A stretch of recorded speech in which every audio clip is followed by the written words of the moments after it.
ജനവിധിയെ പരിഹസിച്ച് CPM PP അംഗം A. Vijayaraghavan. വർഗീയത ശക്തിപ്പെട്ട വിധിയാണ് കേരളത്തിലുണ്ടായത്. തെരഞ്ഞെടുപ്പ് വിധി കേരളത്തിലുണ്ടാക്കുന്ന പ്രതിഫലനത്തിലാണ് ആശങ്ക. പാർട്ടിയിൽ നിന്നും പുറത്തുപോയവർ വിജയിച്ചു എന്നത് വസ്തുതയാണ്. ഈ വിജയം എല്ലാ വർഗീയതയും രാഗി മെരുകി എടുത്തതാണെന്നും വിജയരാഘവൻ പറഞ്ഞു.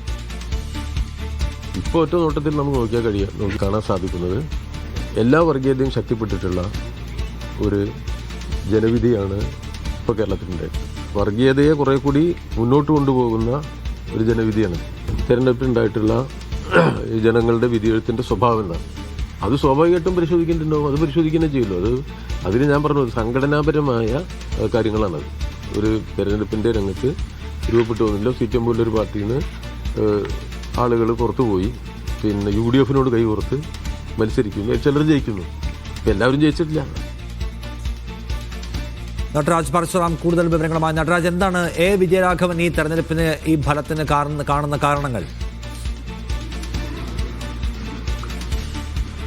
നിഷാദ്, സാധാരണഗതിയിൽ ഇത്രയധികം ഒരു വലിയ തരംഗം UDFിലുണ്ടായി. ഇടതുപാളയം പൊളിഞ്ഞു നിൽക്കുന്നൊരവസ്ഥയിൽ അതിൻ്റെ ഒരു വിലയിരുത്തൽ എന്ന നിലയിൽ അദ്ദേഹം അവതരിപ്പിച്ച വാദങ്ങളാണ് ശ്രദ്ധേയം.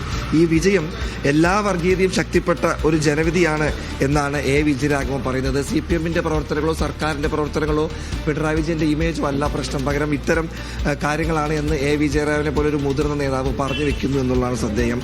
സാമൂഹിക അന്തരീക്ഷത്തിൽ ഈ വർഗീയത ഉണ്ടാക്കുന്ന പ്രതിഫലനം എന്താവുമെന്നാണ് തൻ്റെ ആശങ്ക എന്ന് അദ്ദേഹം പറയുന്നു. ഇതിൽ സ്ഥാപിത താല്പര്യങ്ങളുണ്ട് എന്ന് അദ്ദേഹം പറയുകയാണ്. പാർട്ടിയിൽ നിന്നും പുറത്തു പോയവർ പല ഭാഗങ്ങളിൽ ജയിച്ചിട്ടുണ്ടാകും, പക്ഷെ അതിന് വലിയ പ്രാധാന്യമില്ല.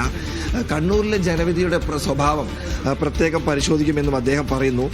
ധർമ്മടത്ത് ആദ്യ മണിക്കൂറുകളിൽ പിണറായി വിജയൻ പുറകിൽ പോയതിനെക്കുറിച്ച് ചോദിച്ചപ്പോഴും റൗണ്ടുകളല്ല പരിശോധിക്കേണ്ടത്, അവസാനത്തെ ജനവിധി വിജയമായിരുന്നു എന്നുള്ള ഉത്തരമാണ് അദ്ദേഹം നൽകുന്നത്. എന്തായാലും എത്രയോ മണ്ഡലങ്ങളിൽ BJP വോട്ടുകൾ UDFിൽ പോയെന്നും ഇരിങ്ങാലക്കുട അദ്ദേഹത്തിൻ്റെ ഭാര്യയും CPM നേതാവുമായ R. ബിന്ദു തോറ്റ ഇരിങ്ങാലക്കുടയിലും ഇത് സംഭവിച്ചിട്ടുണ്ടെന്നും അദ്ദേഹം പറയുകയാണ്. പിണറായി എന്ന വ്യക്തിയെ കേന്ദ്രീകരിച്ചല്ല പ്രചാരണം, പിണറായി എന്ന വ്യക്തി പ്രതിനിധീകരിക്കുന്ന രാഷ്ട്രീയമായിരുന്നു ചർച്ചാ വിഷയമെന്നാണ് അദ്ദേഹം പറയുന്നത്.